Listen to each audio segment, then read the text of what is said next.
Hello, good morning friends. তো দেখুন, আমি 1 মাস আগে মনে হয় দেখেছিলাম ড্রাগনের ফুল হয়েছে।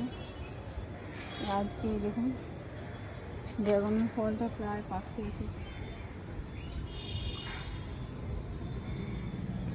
আর 1 দিন বা 2 দিন লাগবে হয়তো পাকতে। তার সাথে দেখাচ্ছি এই যে নতুন আবার বাস এসছে, কুঁড়ি ড্রাগন গাছের ফুলের 2টো এসছে।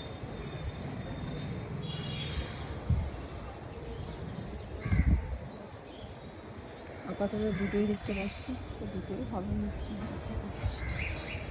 আর এতগুলো গাছ আছে, একটাতেও তো দেখতে পাচ্ছি কোনো ইমপ্রুভমেন্ট, আর গাছগুলো একটু বড় হয়েছে। এটা তো আসছে না, এটা তো আসছে না, এখন বুঝতে পারছি না। এটা কিন্তু ওই গাছটা থেকে পুরো নেওয়া আছে। এই হচ্ছে আমার ড্রাগন গাছ।